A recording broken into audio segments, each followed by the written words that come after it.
So basically, this is a homemade fume board here that I made just out of some tin, some 1x2, and some felt in there. This is what I use. It's just nasty smelling stuff. And we'll just spray it. Smell that? No, not yet. We'll try that. Oh, now I smell it. Holy cow. Whoa. See what they've done in there the last few weeks.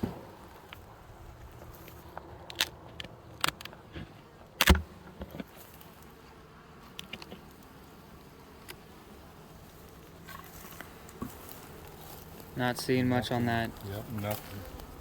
This should take you really quick. So while we're doing this, let's just peek in this one over here. The truth. Yeah, look at all that honey they've got. Holy, yep, they're good. Up through there you can see that's all full of honey. And we know down below was honey too, so Yeah. looks like they're good on the honey to make it through the winter. We probably check that again. So that sun hits on that metal and really warms that up and really activates those fumes even more. Let's see what's happened here.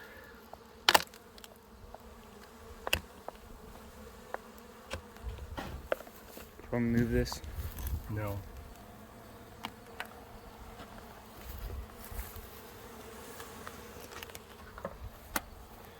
Hold that.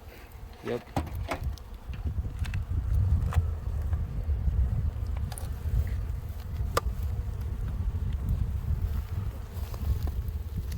Holy. Wow, those are almost out of there too. Really good. So go ahead and put that to where all those bees are over here where the fumes weren't working. They went down quick. I guess I can carry that and you can carry that. That's working pretty fast. So yeah, that thing looks like it's really full of honey. Yeah. Now I'll let you carry it. Okay. That works. So all this is stuff called propolis. This is like a natural glue that they use to glue stuff together and to keep the cold out. And they'll do that all around anything that needs to be stuck together. Okay. Which is another healthy form of food people can eat. But it's real sticky and real hard to get that stuff off of there. Huh. I did not know that. And you'll see it on the lid all around here. Yep, that's all rim. Stuff. That's where they glued it all together so no cold air can get in the wintertime. Huh. Wow.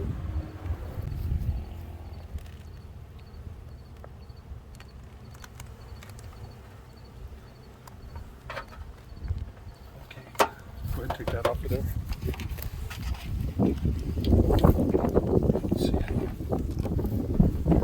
Holy cow.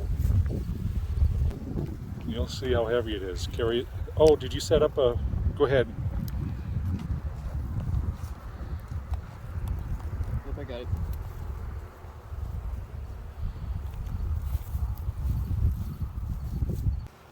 Now get your table set up.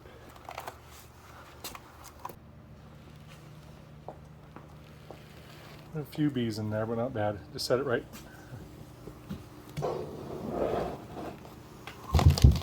Does that work there? Yep, here. Yeah, there's a few bees in there.